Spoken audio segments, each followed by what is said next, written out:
Welcome to the Gay Buddhist Forum, where teachers from all schools of Buddhism offer their perspectives on the Dharma and its application in modern times, especially for LGBTQI audiences. These talks are offered freely to the world and made possible by appreciative listeners.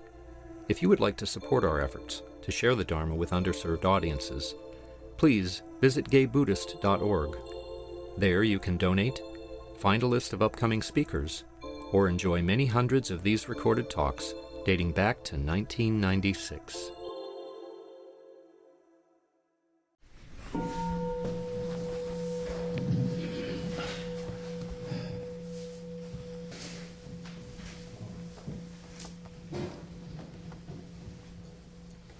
Welcome back.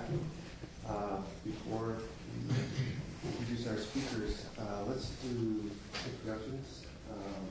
Just go around. I'll go first. My name is Jeff. My name is Phil. Sam. David. Brian. David. My name is Paige. Mitch. Tim. Peter. Brian. I'm Jim. Dennis. Helen. David. Jay. Cass. My name is Harley. I'm Tom. Denny. I'm Michael. Larry. I'm Jerry. No, I'm Jerry. And I'm Oswald. I'm Paul. I'm Philip. And I'm Michael. Okay, well, this Sunday we have the pleasure of actually getting to tap into some of our wonderful wisdom in our own sangha here. And a lot of you probably already know Paul Shepard and Philip Rosetti. They're going to talk about their own experiences and trials and tribulations and Dharma and how they left GBF. So, without further ado, Paul wants to Yep, start. I won the toss. No, I asked to go first. Just because I'm a little nervous this morning. Yeah. It's different sitting up here. No, yeah, it's... well, I'll talk about that in a minute. But what I wanted to do was, first of all, say how nice it feels, to be up here and, really be aware of the Sangha from a completely different perspective. And just really nice to, to see the love. I wanted to talk about my experiences with the 5 hindrances. I'm in a spiritual support group headed by Dale Borgham, who was here about 6 months ago to talk. And he also pitched a spiritual support group, one of which meets in Oakland from 7 to 9 p.m. So I've been going to that along with Mitch and Fabio, who isn't here. Come on. And John. He's not here. John isn't in it, no. He might be in another one. There's more than one. And, but I thought it might be interesting if you would, I'd invite you to join me in a mini meditation here.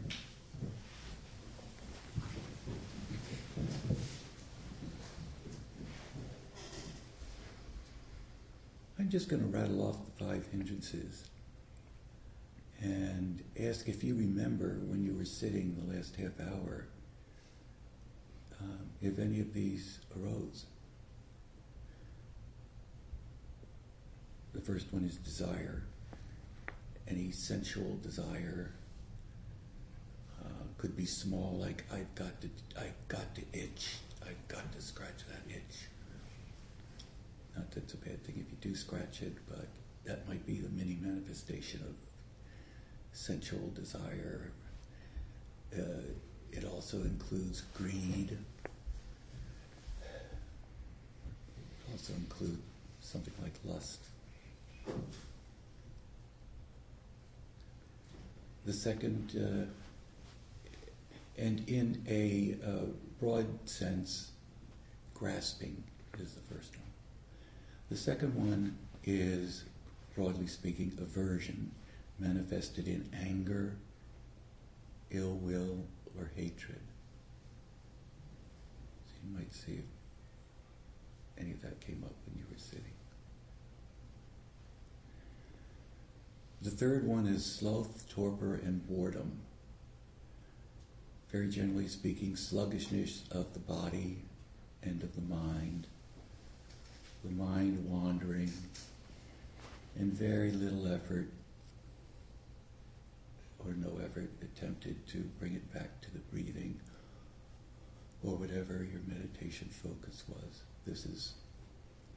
This sloth torpor is one of the most common ones, I think, in my meditation. And the fourth one is restlessness or worry, physical restlessness, mind worrying, monkey mind. Is that at all happening at any time during the meditation? And the last one is doubt. What the fuck am I doing sitting here still in a room with 40 other people? This is one of the lamest things I've ever done. Or, I'm not getting anything out of this meditation. What? Sorry, could you say I'm sorry. What am I getting at? I'm not getting anything out of this meditation. Why am I meditating? So those are the five. I'll go back to them. So I just want to tell you that I'm a recovering Catholic. Some of my deepest spiritual values were cultivated when I was a Catholic, and I still hold them. And I know for a lot of people, Catholicism, Christianity, Vatican, Rome are buzzwords that send you up a tree. Your nerves up a tree, or make me should jump up in a tree. And certainly that happens for me a lot. I had a Catholic family, I had a Catholic grade school, Catholic high school, Catholic college, and actually the first year of graduate school, I got my first degree at St. Louis University, and that was of course a Catholic university, but that was when I stopped practicing Catholicism. I was particularly upset with the Catholic Church because I thought they should have had a stronger stance against the Vietnam War. The bishops had written a letter, for peace, but I still think it should have been stronger because I heard the troops, being rah-rahed at the pulpit in a way that I didn't agree with. And of course, it's always about me. So, I also thought it was kind of funny the church's attitude towards sex. Everything you did in sex, except have sexual intercourse with a woman when you were married, was a mortal sin. You would go right to hell. I thought that seemed strange. Now, I didn't have sex with myself due to this repressed Catholic teaching. I didn't have sex with myself till I was 21. And I didn't have sex with anyone else till I was 27. So this repression and this core belief that sex was evil was pretty strong. Also, I was picked up by 3 gays when I was about 15 years old, and they scared the shit out of me. So I thought, gays were psychopath weirdos who picked up little boys. And that probably helped a lot too. But anyway, Thich Nhat Hanh wrote 2 books, Living Buddha, Living Christ, and Going Home, Jesus and Buddha as Brothers. And if any of you get really set up a tree when you hear about Christianity, Catholicism, Jesus, Rome or Vatican, etc., I invite you to read one of these books. Reading Thich Nhat Hanh is always a joy. Those of you who've read anything by him know that. And these books are particularly enlightening. I thought it was interesting that Pope Francis recently said The Lord has redeemed all of us, with the blood of Christ. All of us, not just Catholics. Everyone. Father, the atheists, even the atheists. Everyone. And this blood makes us children of God of the first class. We are created children in the likeness of God, and the blood of Christ has redeemed us all. We all have a duty to do good. And this commandment for everyone to do good, I think, is a beautiful path toward peace. If we each doing our own part, if we each doing our own part, if we do good to others, if we meet there doing good, and we go slowly, gently, little by little, we will make that culture of encounter. We need that so much. We must meet one another doing good. But I don't believe, Father, I am an atheist. But do good. We will meet one another there. A Vatican spokesman quickly intervened. Father Thomas Rosica said, people who know the Catholic Church cannot be saved if they refuse to enter or remain in her. So fuck the Pope.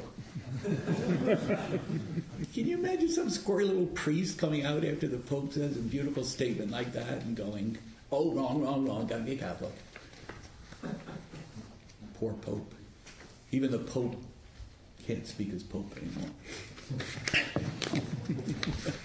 But this is just to show you that sometimes these two spiritual practices meet, and Thich Nhat Hanh shows how they meet on a very deep level. I'm in this group by Dale Borgham that he started, and several months ago he mentioned the hindrances, and I've been meditating a whole lot more. I've been dealing with very severe pain. My shoulder became extremely painful. I thought I was going to have a shoulder. I was going to say soldier replacement. A shoulder replacement, and I freaked. I freaked. Sat, tried to be calm, couldn't do it. And I'm still recovering from that. I'm still suffering from severe anxiety attacks, and it's a bitch. But the pain has subsided. The pain eventually went away, and it didn't require surgery. And also, since April 2010, I had an acute sinus infection. After the antibiotic cleared the infection, the acute pain stayed and has stayed ever since. Now, if you've ever had a really bad sinus infection where it felt like somebody punched you in the nose, 24/7. So I'm on pain medication all the time. That really, it sucks. It's difficult to work with.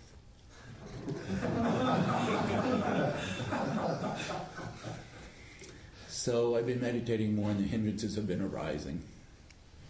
So I want to talk about them. I found an article on the internet on Tricycle, which is it's a magazine and has an online edition. It's a Buddhist magazine, and I'll send you some of these things that I read over before I prepared these remarks. The first hindrance, desire. The trick about desire, about wanting things, is that we think that we'll be happy when we get them. And you've heard this a million times, but just review the times in your life you really, thank you, Peter, really thought that was going to be it. You did find the right man. You did. Thank God you got it together to buy that condo you wanted. Anything materialistic, you know. Thank God I had that great fuck last night. You know, now I'll be happy for quite a while. Well, 2 hours anyway. Well, half hour anyway. Of course, this is all talking from personal experiences. I'm not laying anything on anybody here. So desire is a biggie, and I would say the one who wrote about this in the article was Jerry Larkin, and I just wrote down a remark. She said, the few times when the first thing she tried hasn't worked, she says, I just go to gratitude and metta practice, and it has made me sane again. And that word sane made me remember that I've been doing 12-step for about 20 years, and the third step is came to believe a power greater than myself could restore me to sanity. It's actually in the first person plural. Restore us to sanity. And sanity is a Latin word that means health. That's all. The second hindrance is anger, hatred, and ill will. When I get the most angry, the most furious, I get very angry at God. And this is God as I imagined him when I was a Catholic. And it's funny because the God as I was taught when I was a Catholic was a very benevolent God. You know, I never really identified with the person of Jesus too much because the pictures of him always looked like he was on Valium. He was. He was. That was a quaalude, actually. Right. Well, he calmed himself to get all that dopamine or whatever Valium puts in your brain. But you know, I never saw him ribbing one of his apostles with a yuck, and his talks really lacked any humor, as some of the Buddhist stories. They have some humor in them. Thank Buddha. So I get very angry at God, and this isn't the biggest one for me, but it's very big. It's very big. And the one who talked about this in the article was Lama Palden, who's a Marin psychotherapist and Buddhist teacher. And she wrote, well, we should think about what the person on the other side is thinking when we're getting angry, or what their state of mind might be. And when I get mad at God, I really don't do this. I'm just saying it because I read it.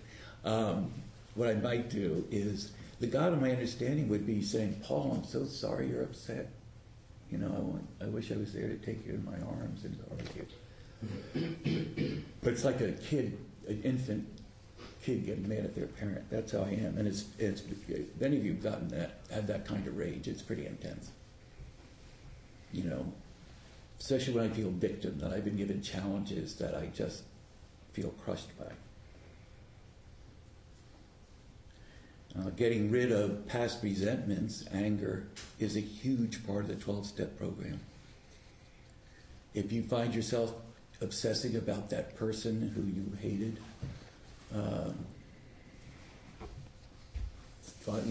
50 years ago, you might try to do some work getting rid of those resentments, because anger just isn't in the present or someone in the last week or day. It goes way back. The third one, sloth, torpor, and boredom. This is the biggest one for me. In 1994, I had to stop working in educational television office at Berkeley. Since I was about 6 years old, I had worked in theater. And I had to quit, and I stopped. I got profoundly bored with life. I got profoundly depressed. And to this day, I'm still working on that. I just haven't been able to get rid of that slag. I started another career, kind of fizzled out because I wasn't good in marketing, and I've stepped up my volunteer work. But sloth and torpor in your sitting practice is usually fairly correctable. Oh, wake up a little bit. Gently bring my mind, as James Baraz, my first meditation teacher, said, bring the mind gently back onto the paper like a little puppy. And that's correcting torpor, the sluggishness of the mind. But it can be very profound in your life, this sloth, torpor, being bored with life and doing a lot of things to having back off from your commitment to life, which is what I really have been struggling for a long time with. What happens is, and Ajahn Amaro, who used to be around here, he was a monk who was very, very wise. I think he was maybe, I don't know if you were here once, but he was very wise, and I had a crush on him. And he went back to be the head of the abbey in England, where he came from. But he said in regards to this, look at the emptiness when you do the exhalation and before you inhale. There's 1 or 2 seconds where nothing happens. And he invites us, as a lot of teachers do, Dale Borgham has invited us to do this, to look in that emptiness. We can transform our fear of this emptiness. Boredom and loneliness depend on investing in the sense of self. And ironically, the harder we try to solidify our image of me through activity, the more we create the conditions for boredom to arise. If the sense of self is clearly understood as empty, solitude becomes a cherished companion. Try quieting the mind and then dropping the question, who am I, into that little silence after your exhalation before the inhalation. It took me years to find that space. Ask, who am I, into it. A gap opens after the question and before the thinking self-creating habit can produce a verbal answer. Explore that gap and how it changes your experience of selfhood. I only have 1 or 2 more minutes, so let me think for a second about what I want to do. The 4th hindrance is restlessness and worry. I used to worry more than I did, and I realized how totally pointless worrying was.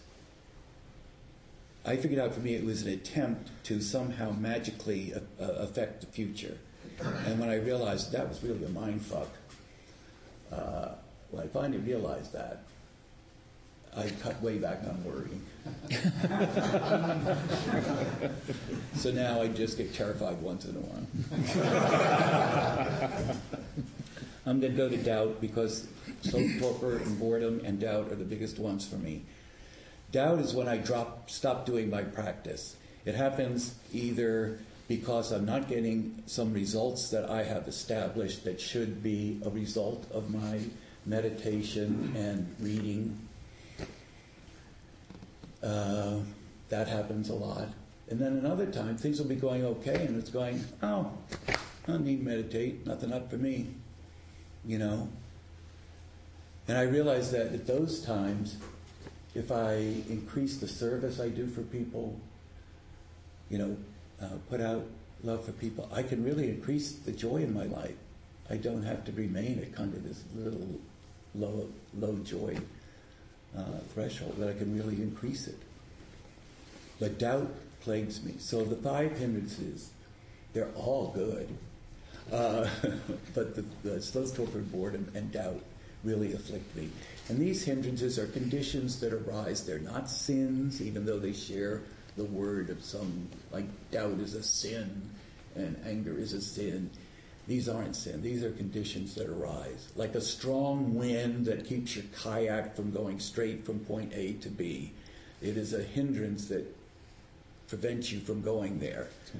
You know, or hot weather is a hindrance to your feeling really great. I mean, really hot weather. They're hindrances that you have to deal with, and that they are out there in nature. And the 5 hindrances, as Buddhists talk about, are internal hindrances that are natural. You cannot do anything to stop them. You can only be with them. So, thanks very much for listening.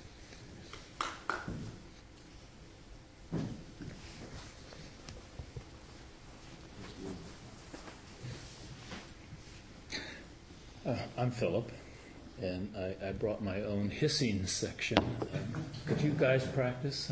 Thank you.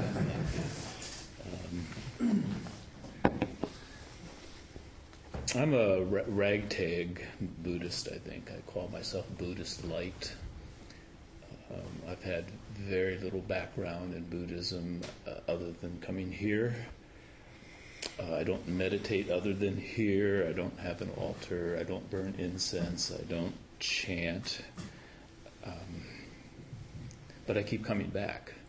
I grew up Catholic as well, but I didn't get the full dose as you did. And I was completely clueless about everything, and just bought the whole Catholic package. And I entered college and my world started to expand, and I started to meet people who actually thought. And the cracks in Catholicism appeared, and eventually I stopped being Catholic, but I remained clueless. That I seem to have. And so in the process of becoming un-Catholic, I became very anti-religious, and I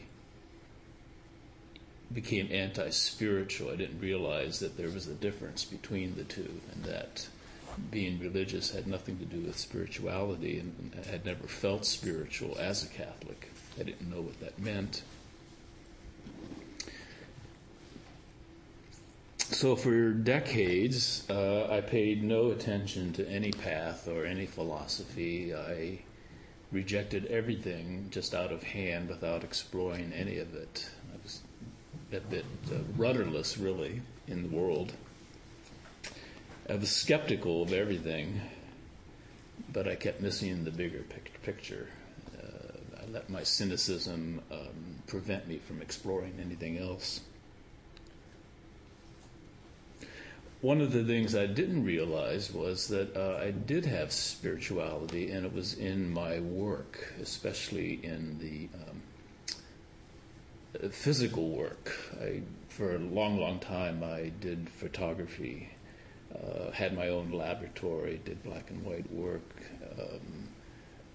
Didn't realize how I got into a space that was unlike any other space I occupied in the rest of my life when I was in the dark room. And then that went away, and I embraced designing and making furniture, and that was again a spiritual thing, and I didn't realize that either, but I would just get so absorbed in what I was doing. And after I made something, it just went out into the world. There are, 30 or 40 things I've made who I don't even know where they're at. They're out there, unsigned, the anonymous craftsman, I call that. But I continue to be clueless. That seems to be the motif of my life. But along the way, I started developing this appreciation for, I call legacies, people's personal legacies, in the things that I acquired in my life or the things that I appreciated without knowing who made them, where they came from. I have this reverence for the anonymous craftsman. When something comes into my life, I covet it because it's so beautiful, and I think, this is somebody's legacy. I don't know who that person is, but they probably felt just like I do when they made that, as I do when I make something. And so I have this connection to things in that way, buildings or things that I own.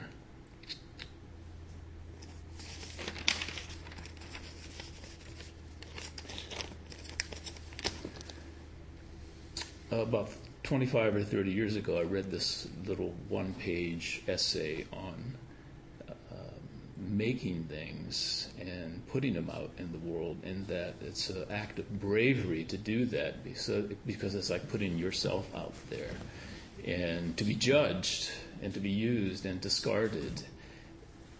And so that had a really profound effect on me, in the sense of, again, it's anonymity, but the spiritual anonymity, this feeling.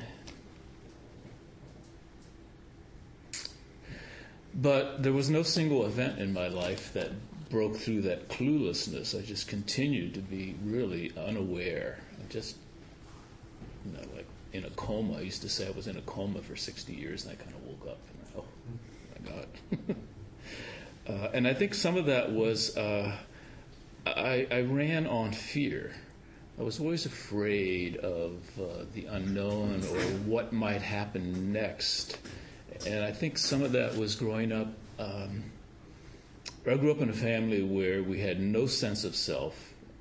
We were never taught to be adults, never taught that we had a place in the world, that we should have any respect from anybody, that everybody knew better than us. And I carried that around for a really long, long time. And I realized how destructive that is, because you become self-absorbed.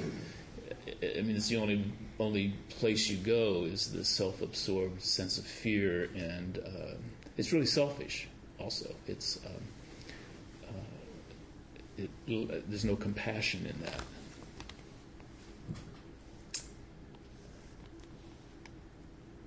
And I think the fear was that I didn't have any strength inside of me to deal with what would come up, what would come along. And I think the first really scary event was my sister had acute diabetes, and it was just uncontrollable. And she lives here in San Francisco, not far from me. And so more and more of my time was devoted to helping her, physically helping her, and I did that. I did that really well, but I wasn't there for her emotionally, and there was no compassion. I was so afraid. The disease kind of scared the shit out of me, and I had regrets about that. It wasn't enough to do her laundry or to take care of things. I just wasn't there. And I'm not sure why. I think I was just terrified. And eventually she got more ill, and she had a stroke, and she went into a coma, and she was that way for 6 months until she died.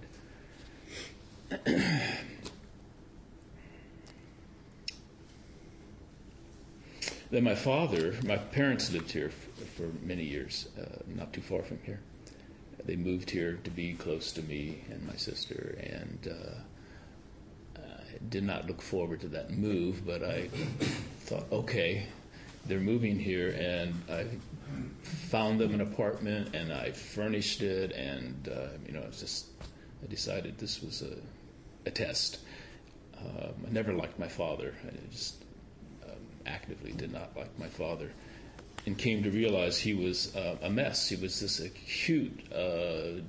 acutely depressed, chronically depressed person who never had a good laugh, who just suffered incredible emotional pain his whole life, and the destruction it wrought on the family was so apparent.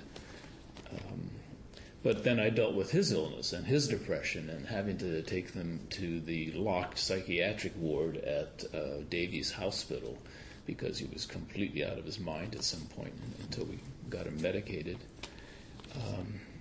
So each of these steps was kind of like realizing, I can do this. It's okay. I can handle this. There's nothing bad is going to happen if I do this, and that I have the strength to do this. Then I got diagnosed with HIV about 8 years ago, and had a nice support network around me of people of like kind.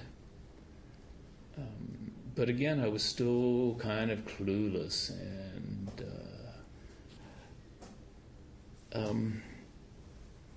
about a year after that, I think it was just the buildup of all of this fear and all of this anxiety.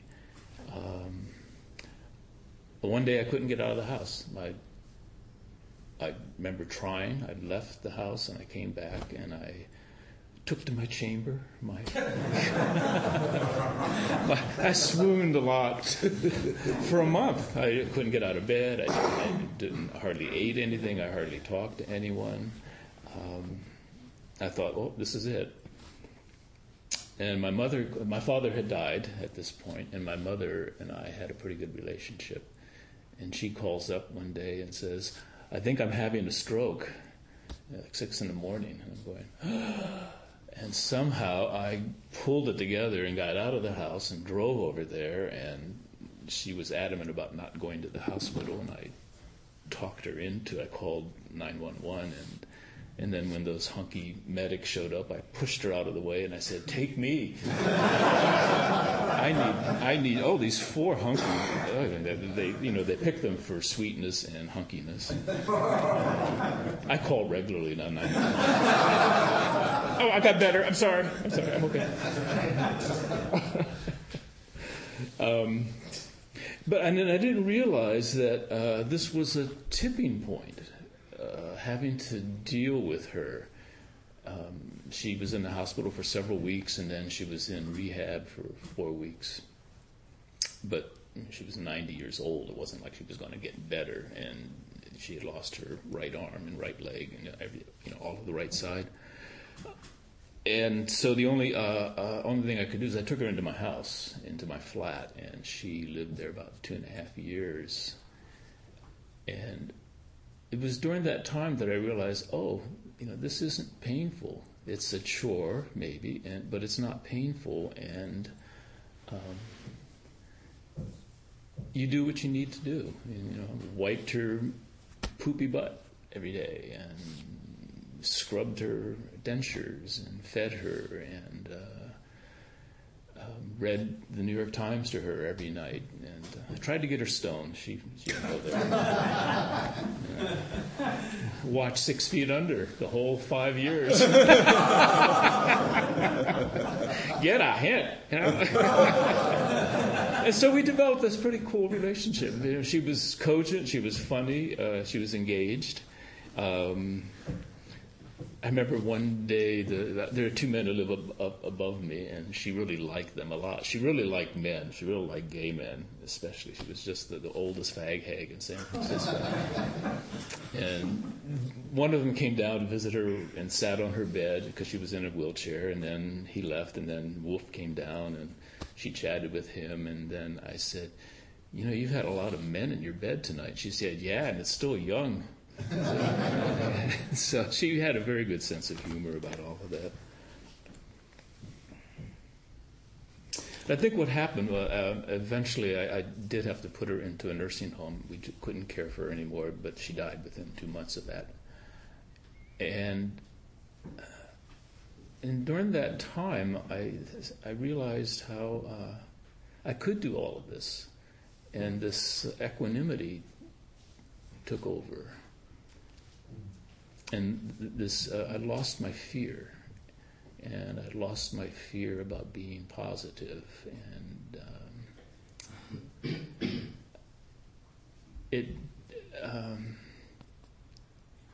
I realized at some point you can't live your life thinking that you'll start to live your life once you get through these things. That is your life. There's no other beyond. This is it. And so you either get the satisfaction of dealing with those things, or you're forever anxious. You're forever waiting for your life to start. And I think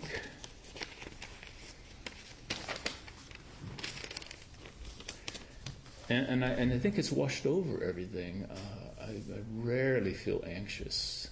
I mean, really don't feel anxious hardly ever. And when I do, I can really focus on it and realize, there's really nothing to be anxious about here. It's washed into my work, into my profession. I never get anxious about deadlines or anything I'm expected to do. It just happens. I don't even keep a schedule. I don't even have a workday thing. It just kind of flows. My design work is much more on the target. I don't fumble around. I don't have this ambivalence. I'm very, very grateful. I've come to really be grateful. And it's, whether it's luck or whatever it is, I just have this profound gratitude that I do have the life that I have now. And it gets tested. I had a housemate who Jim met, who he was there off and on for about 2 years, the son of college friends. And he just had so much baggage, has so much baggage, and I'll one point I realized why my liquor was always missing. I was just like, well, clueless. And realizing he was drinking it all the time and not replacing it. And instead of kicking him out or anything, I just sat down with him and said that you really need to change his behavior. And I said, you're going to go to AA and you're going to stand up and you're going to say, hi, my name is Eric and I'm an alcoholic. And he did. And then at another point in time, he got so desperate and so depressed, he was stealing money out of my ashtray in my car, my toll money. And I kept wondering why there was never any toll money. Again, I finally figured it out. And I confronted him about that. Instead of being angry, I just said, what's going on here? And I think it was coming here. I think it was just like this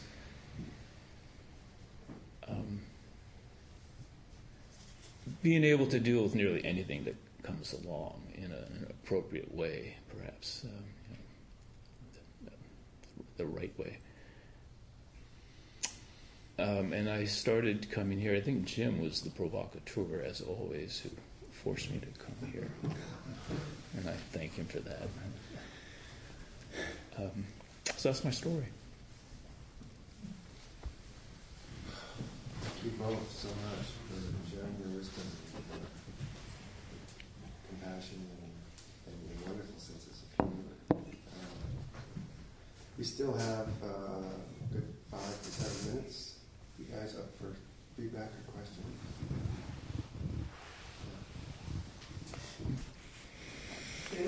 Either of you do the bucket list, the things to do before you die? I'm just curious. I haven't. I only A friend of mine at work had and he showed it to me, and one of them was hire an escort, so I made that arrangement for him. Of course, I tried it out first.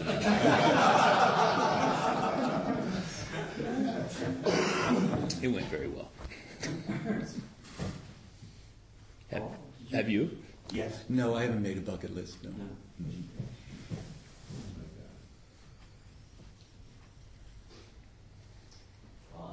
What a gift to not have any more anxiety or have minimal anxiety.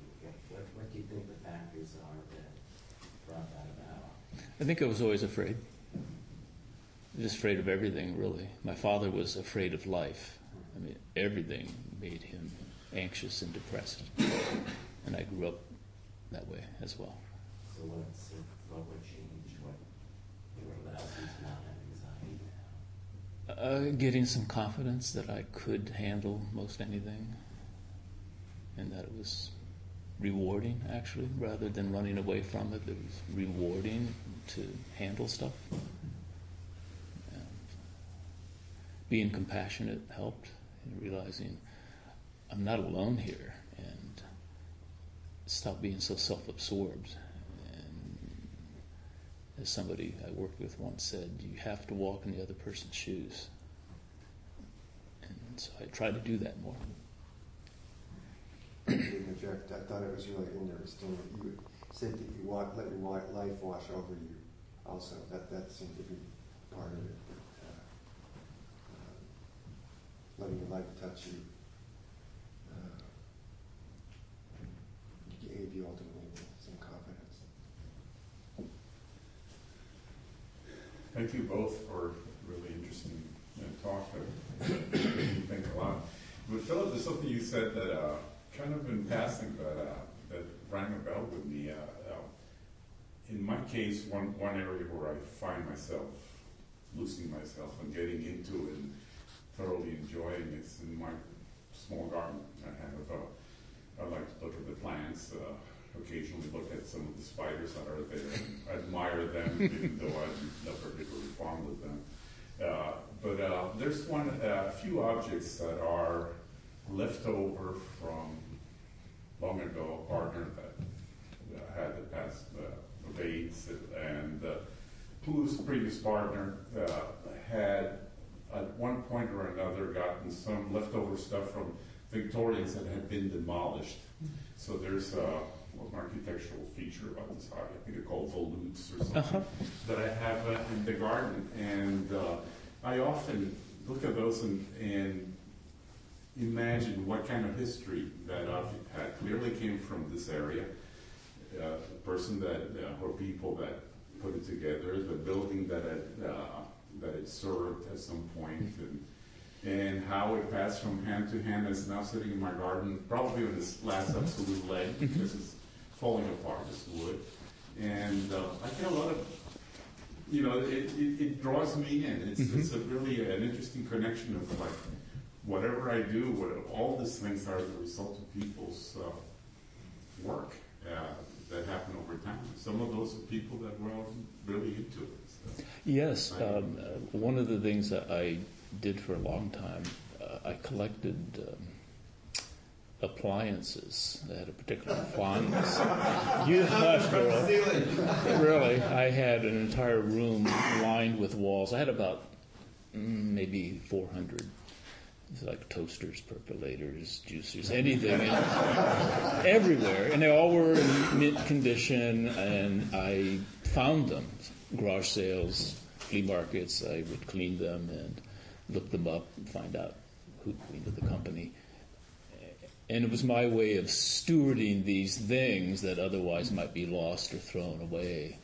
And then I reached a point where I decided I had stewarded most of them enough, and I gave them to other people, like at work. And it's passing on these little mini legacies. I mean, somebody had to design that thing, and somebody had to make it. Even though they made thousands of them, it still was imbued. And it gives me great pleasure, this connectivity to the past through physical objects. I like that.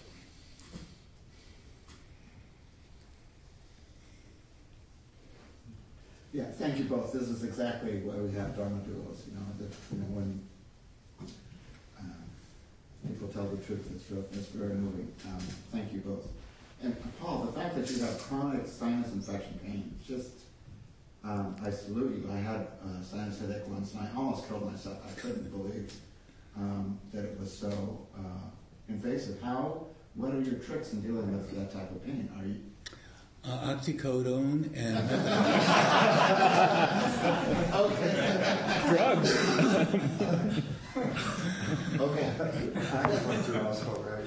and acupuncture, and I take some herbal things, but the pain became so acute I had to start taking meds. But also,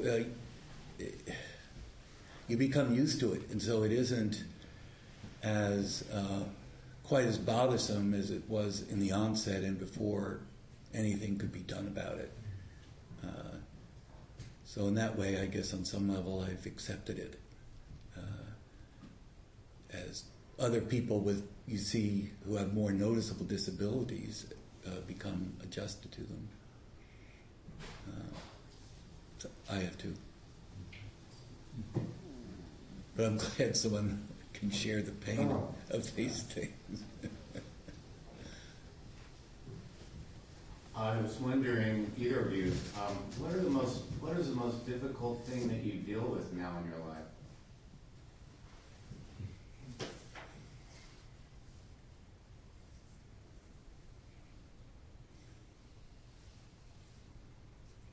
Well, for me, it's breaking through,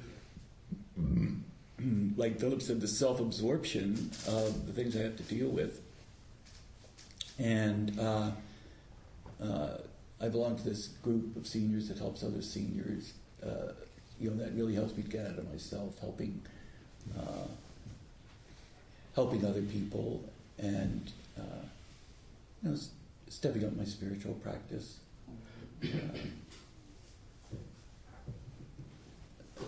That's what I do. Do you have any? I do have a little form of meditation, I guess. I volunteer at the SBCA, where I make kiddie porn. But they're all 18 weeks old. Consensual. And I've been going about twice a week for 3 or 4 months now, and I realized how I get completely focused on it. It is almost a form of meditation. I'm not thinking about anything else, just dealing with them. The only purpose for volunteers is to socialize the cats so they become more adoptable. And so for me, that's kind of this wonderful place to be, 2 or 3 hours.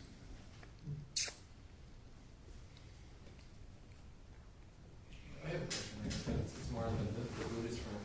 The gentleman who spoke first. Is there a name for the practice where you're breathing and asking the question, who am I? Is there a name for that? I don't know, but I'll send out websites of including the quote that I had about looking into this. If someone out here knows of someone who's written about this and can help this man with a referral, that would be good. There's a guy named Ramana Maharishi, and that's his primary practice. You just keep asking over and over and over again, who am I? And if you come up with an answer, that's not the right answer. But he's a profound guy. He's all over the web, and I'd be glad to give you information about him. That's self-inquiry. Yes, exactly. Sounds like a blast. It's really good stuff. Also, Rajneesh, in his books, the Book of the Secrets, is one of his techniques is to focus at either end of the breath, to just sort of dwell there for a moment before the breath begins again or starts again. There's a special quality of spacious emptiness there. I was looking at that book, The Path of Insight Meditation.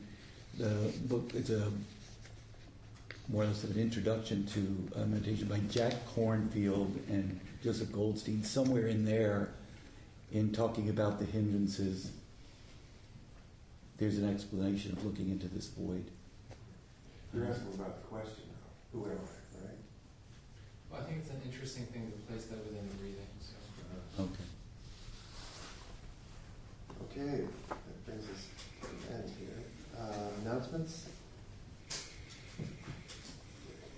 Yes, the GBF retreat will be happening 2 weeks from this weekend, and we still have some places open. If you're interested, see me after the session. As of yesterday, there were 12 people who indicated they wanted to go to get the group tickets for Hush on Sunday, matinee on the 29th. And so I'll be, the guy who does all the group sales, he's not going to be in until Tuesday, Wednesday, so I'll settle all that then. But when we, after the, when we go outside, if there's anybody else who would be interested, come and talk to me, or anybody else who has questions about any of it, come talk to me. Okay. Yes, next week, Mark Leno was scheduled to speak, but he had a conflict and was going to have to leave early, so instead we're going to have John Draka speak next week.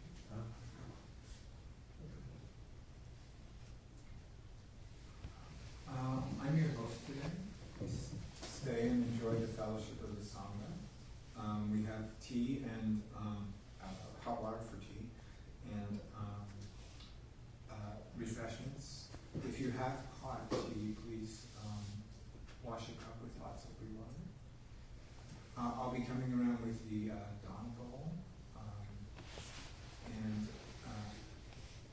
anything you care to contribute would be greatly appreciated by the sangha. $5 to $8 is a suggested contribution to help us in our expenses. And there's a sign-up sheet on the credenza if you want to be on our mailing list. Around 12:30, some people gather at the front door and go out to lunch. It's open to anybody to join in. So just show up at the front door at 12:30. If anyone's driving back to the East Bay, I wouldn't mind a ride. I live near 51st and Broadway. Okay, I'd like to re-welcome our newcomers, and let's form a circle and have our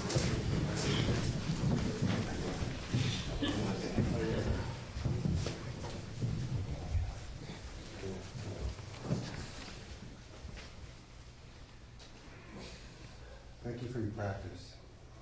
By the power and truth of this practice, may all beings have happiness and the causes of happiness. May all be free from sorrow and the causes of sorrow. May all never be separated from the sacred happiness which is without sorrow, and may all live in equanimity, without too much attachment or too much aversion, believing in the equality of all that lives.